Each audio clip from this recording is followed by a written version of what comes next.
ప్రభునందు ప్రియ దేవుని ప్రజలందరికీ ప్రభు పేరట ప్రత్యేకముగా వందనాలు తెలియచేసుకొనుచున్నాను.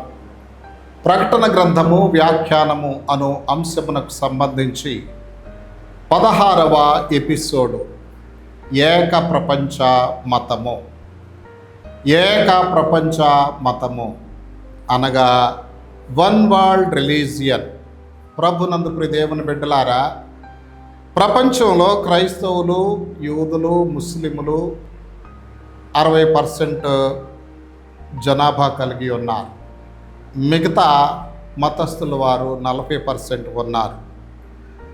ప్రభునందు ప్రియ దేవుని బిడ్డలారా, వీళ్ళంతా కలిసి భవిష్యత్తులో ఏక ప్రపంచ మతముగా ఏర్పడనై ఉన్నారు. ప్రపంచంలో విభిన్నమైన మతాలు ఉన్నాయి.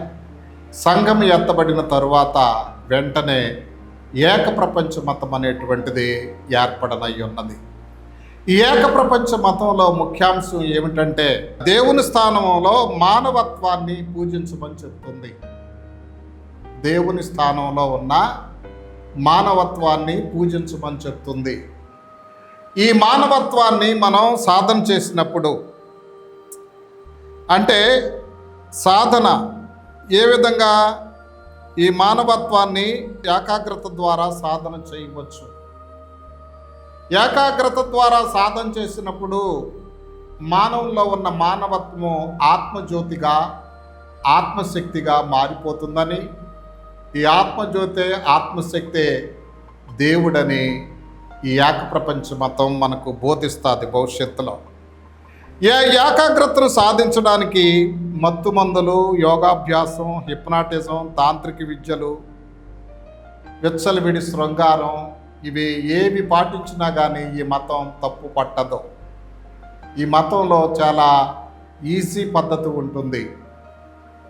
ఈ మతాన్ని క్రీస్తు విరోధి ప్రవేశపెడతాడు, సపోర్ట్ చేస్తాడు, ఈ మతాన్ని పోషిస్తాడు. ఈ ఏక ప్రపంచ మతాన్ని గురించి ప్రకటన గ్రంథం 17వ అధ్యాయములో స్పష్టముగా వ్రాయబడి ఉంది. దేవుని బిడ్డలారా, ప్రకటన గ్రంథం 17వ అధ్యాయం 3వ వచనం నుండి 5వ వచనం వరకు ఒక స్త్రీ 7 తలలు 10 కొమ్ములు గల క్రూర మృగం మీద కూర్చున్నదని, ఆ స్త్రీ చేతిలో వ్యభిచార సంబంధమైన అపవిత్ర కార్యంతో నిండిన ఒక సువర్ణ పాత్ర ఉన్నదని, ఈ స్త్రీ వేశ్యలకు తల్లి అయిన మహాబబులోనని వ్రాయబడి ఉన్నది. దేవుని బిడ్డలారా, 7 తలలు 10 కొమ్ములు గల క్రూర మృగం మీద ఒక స్త్రీ కూర్చున్నదని, ఆ స్త్రీ చేతిలో వ్యభిచార సంబంధమైన అపవిత్ర కార్యములతో నిండిన ఒక బంగారపు పాత్ర ఉన్నదని, ఈ స్త్రీ ఎవరంటే వేశ్యలకు తల్లి అయిన మహాబబులోనని వ్రాయబడి ఉన్నది. దేవుని బిడ్డలారా, ఈ క్రూర మృగం అంటే ఏమిటి, ఈ స్త్రీ అంటే ఏంటో తెలుసుకోవాలి. ఈ క్రూర మృగం క్రీస్తు విరోధని గత ఎపిసోడుల్లో చాలా వివరంగా మనం ధ్యానించి ఉన్నాం. ఈ క్రూర మృగానికి 7 తలలు 10 కొమ్ములు ఉన్నాయి. 7 తలలు రోమా పట్టణమని, 7 తలల మీద ఉన్న 10 కొమ్ములు ఆ రోమా సామ్రాజ్యంకు సంబంధించిన 10 మంది రాజులని గత ఎపిసోడుల్లో మనం తెలుసుకొని ఉన్నాం. అంటే ప్రభునందు ప్రియ దేవుని బిడ్డలారా, రోమా పట్టణమును కేంద్రంగా చేసుకొని ఈ 10 రాజ్యాల వారు క్రీస్తు విరోధికి అధికారమును అప్పగిస్తారు.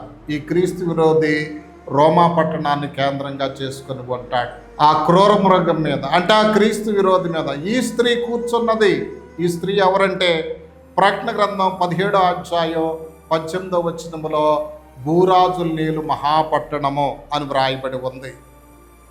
ఇంకా ఈ స్త్రీ ప్రభునందు ప్రియ దేవుని బిడ్డలారా ఎవరో కూడా చాలా వివరంగా మనం చూడబోతున్నాం. ప్రభునందు ప్రియ దేవుని బిడ్డలారా, ఈ స్త్రీ వేశ్య అని ప్రకటన గ్రంథం 17వ అధ్యాయం 5వ వచనములో వ్రాయబడి ఉంది.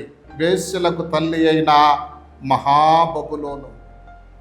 ఆమె చేతిలో ఉన్న వ్యభిచార సంబంధమైన ఆ బంగారు పాత్ర, అపవిత్ర కార్యంతో నిన్న వ్యభిచార సంబంధమైన బంగారు పాత్ర ఏంటంటే విగ్రహారాధనతో కూడిన మతము. అంటే దేవుణ్ణి విడిచిపెట్టి విగ్రహారాధన చేసేవారిని చేసే మతాన్ని వ్యభిచారం అని పిలుస్తారు. ప్రభునందు ప్రియ దేవుని బిడ్డలారా, హోషేయ గ్రంథం 4వ అధ్యాయం 12వ వచనం, నా జనులు తాము పెట్టుకొనిన కర్ర యొద్ద విచారణ చేయుదురు, వ్యభిచార మనసు వారిని త్రోవ తప్పింపగా వారు తమ దేవుని విసర్జించి వ్యభిచరింతురు అని హోషేయ గ్రంథం 4వ అధ్యాయం 12వ వచనములో వ్రాయబడి ఉంది. ప్రభునందు ప్రియ దేవుని బిడ్డలారా, ఆ స్త్రీ భూరాజుల నేలు పట్టణమని, ఆ స్త్రీ చేతిలో ఉన్న అపవిత్ర కార్యంతో నిండిన వ్యభిచార సంబంధమైన పాత్ర విగ్రహారాధనతో కూడిన మతమని, మరియు ఆ స్త్రీ వేశ్య అని కూడా చెప్పబడి ఉంది. ప్రభునందు ప్రియ దేవుని బిడ్డలారా, ఆ స్త్రీ భూరాజులు నేలు మహాపట్టణం ఏది ప్రపంచంలో భూరాజులు నేలింది? ఆ స్త్రీ భూరాజులు నేలింది మహాపట్టణం రోమా పట్టణం. ఆ స్త్రీ 7 కొండల మీద కూర్చుందంటే నిర్మించబడింది. ప్రకటన గ్రంథం 17వ అధ్యాయం 9వ వచనం ప్రకారం, అంటే 7 కొండల మీద కట్టబడి భూరాజులు నేలిన మహాపట్టణం రోమా పట్టణం అని నిస్సందేహముగా మనము నమ్మవచ్చును. ఆ స్త్రీ చేతిలో ఉన్న వ్యభిచార సంబంధమైన పాత్ర విగ్రహారాధనతో కూడిన మతము. అదే మనం ఇంట్రడక్షన్లో చెప్పాము. మానవత్వం దైవత్వంగా మార్చబడుద్దని, ఆత్మశక్తిగా ఆత్మజ్యోతిగా మార్చబడుద్దని, ఇదే దేవుడని నూతన మతంగా ఏర్పడినై ఉంది. ఆ రోమా పట్టణం చేతిలో ఉన్న సువర్ణ పాత్రలో ఉన్నటువంటి అపవిత్ర కార్యములు ఈ నూతన మతం. ఈ నూతన మతాన్ని క్రీస్తు విరోధి సపోర్ట్ చేస్తాడు. ఈ నూతన మతాన్ని క్రీస్తు విరోధి పోషిస్తాడు. ఈ నూతన మతాన్ని క్రీస్తు విరోధి ప్రభునందు ప్రియ దేవుని బిడ్డలారా నడిపిస్తాడు. నూతన మతాన్ని గమనించవలసినటువంటి విషయం.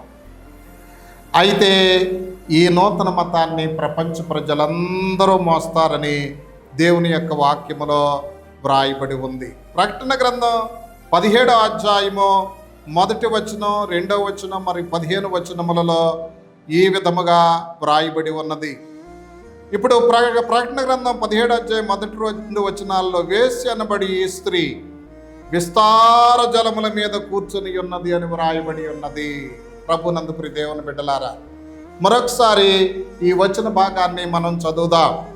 ప్రకటన గ్రంథము 17వ అధ్యాయము 1-2 వచనములు. ప్రభునందు ప్రియ దేవుని బిడ్డలారా, ఆ 7 పాత్రలను పట్టుకొని ఉన్న 7 దేవదూతల్లో ఒకడు వచ్చి నాతో మాటలాడుచు ఈలాగు చెప్పెను, నీవిక్కడికి రమ్ము, విస్తార జలముల మీద కూర్చున్న మహావేశ్యకు చేయబడు తీర్పు నీకు కనపరచెదను.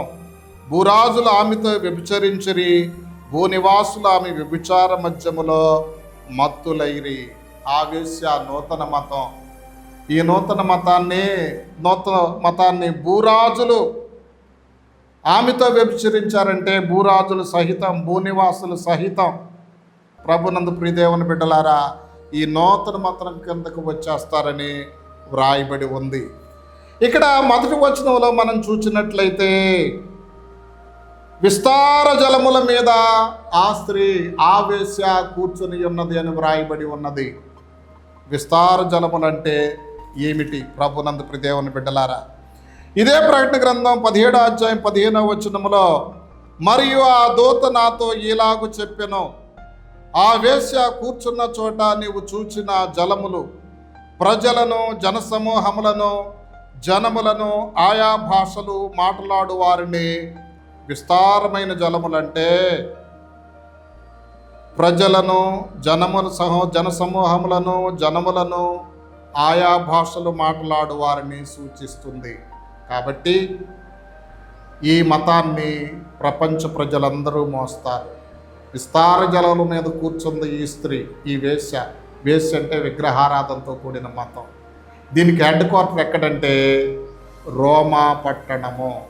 ప్రభునందు ప్రియ దేవుని బిడ్డలారా, అంటే ప్రపంచంలో ఉన్న మతాలన్నీ కూడా ఒక నూతన మతంగా ఏర్పడతాయి. దీనికి కేంద్ర స్థానం రోము. వింటున్నారా? 7 కొండల మీద కట్టబడి భూరాజులను ఏలనైన మహాపట్టణం రోము. ఆ స్త్రీ ఎవరంటే రోము. ఆమె చేతిలో ఉన్న మరి అపవిత్ర కార్యములతో కూడిన పాత్ర, విగ్రహారాధనతో కూడిన మతం. దీన్ని సపోర్ట్ చేసేవాళ్ళు ఎవరంటే క్రీస్తు విరోధి. అందుకని క్రూర మృగం మీద ఈ స్త్రీ కూర్చున్నది అని వ్రాయబడి ఉన్నది. అంటే ఈ క్రీస్తు విరోధి ఏం చేస్తాడంటే ఈ నూతన మతాన్ని ప్రపంచంలో ప్రవేశపెడతాడు. ఏ మత యుద్ధాలు రాకుండా ఉండాలి, ప్రపంచంలో శాంతి నెలకొల్పబడాలి, ప్రపంచము మత సామరస్యం కలిగి ఉండాలి అని ప్రపంచ ప్రజలకు మోసపు మాటలు చెప్తాడు. నూతన మతాన్ని ఏర్పాటు చేస్తాడు. అప్పుడు దేవుని బిడ్డలు ఈ లోకంలో ఉండరు. దేవుని బిడ్డలు పరలోకి వెళ్ళిపోయారు. సంఘం ఎత్తబడింది. విడవబడిన తర్వాత ఇవన్నీ కూడా జరుగుతాయి. ఎప్పుడైతే ప్రపంచ ప్రజలందరూ ఈ నూతన మతాన్ని అంగీకరిస్తారో, ఈ నూతన మతంలోనికి వస్తారో, ఇక ప్రజలు తన గ్రిప్లోనికి వచ్చిన తర్వాత క్రీస్తు విరోధి ఏం చేస్తాడంటే ఈ నూతన మతాన్ని రద్దు చేసేస్తాడు.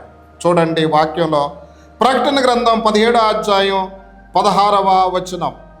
నీవు ఆ 10 కొమ్ములు గల మృగమును చూచితివే, వారు ఆ వేశ్యను ద్వేషించి దానిని దిక్కులేని దానిగాను దిగంబరిగాను చేసి దాని మాంసం భక్షించి అగ్ని చేత దాన్ని బొత్తిగా కాల్చివేతురు.